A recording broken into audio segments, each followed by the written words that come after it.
ಬೆಳಗಾವಿ, ಬೆಂಗಳೂರು, ಶ್ರೀಮಾತಾ ವೈಷ್ಣೋದೇವಿ ಕತ್ರಾ ಹಾಗೂ ಅಮೃತಸರ ಹಾಗೂ ನಾಗ್ಪುರ ಹಾಗೂ ಪುಣೆ ಮಾರ್ಗಗಳಲ್ಲಿ ಸಂಚರಿಸುವ ವಂದೇ ಭಾರತ್ ಎಕ್ಸ್‌ಪ್ರೆಸ್‌ನ ಹೊಸ ರೈಲುಗಳಿಗೆ ಪ್ರಧಾನಿ ನರೇಂದ್ರ ಮೋದಿ ಭಾನುವಾರ ಚಾಲನೆ ನೀಡಿದರು.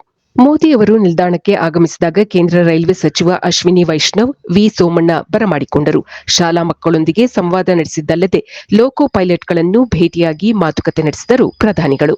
ರಾಜ್ಯಪಾಲ ಥಾವರ್ಚಂದ್ ಗೆಹ್ಲೋಟ್, ಮುಖ್ಯಮಂತ್ರಿ ಸಿದ್ದರಾಮಯ್ಯ, ಆರೋಗ್ಯ ಸಚಿವ ದಿನೇಶ್ ಗುಂಡೂರಾವ್, ಸಂಸದ ಪಿಸಿ ಮೋಹನ್, ರೈಲ್ವೆ ಮಂಡಳಿಯ ಅಧ್ಯಕ್ಷ ಸತೀಶ್ ಕುಮಾರ್ ಹಾಗೂ ಇತರ ಗಣ್ಯರು ಈ ಸಂದರ್ಭದಲ್ಲಿ ಹಾಜರಿದ್ದರು.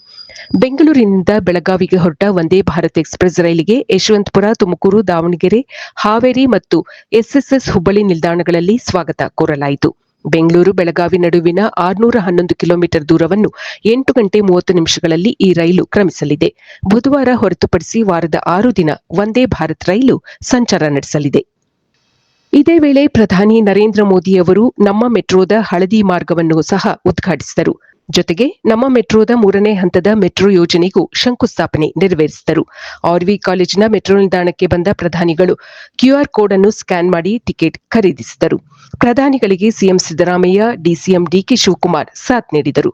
ಮೂವರು ನಾಯಕರು ನಗುನಗುತ್ತಾ ಮಾತನಾಡುತ್ತಾ ರೈಲಿನಲ್ಲಿ ಪ್ರಯಾಣಿಸಿದ ದೃಶ್ಯಗಳು ಎಲ್ಲರ ಗಮನ ಸೆಳೆಯಿತು. ಇದು ಈ ದಿನದ ಸುದ್ದಿ. ನಿರಂತರ ಸುದ್ದಿಗಳಿಗಾಗಿ ವೀಕ್ಷಿಸುತ್ತಿರಿ ಜೀನಿ ನ್ಯೂಸ್.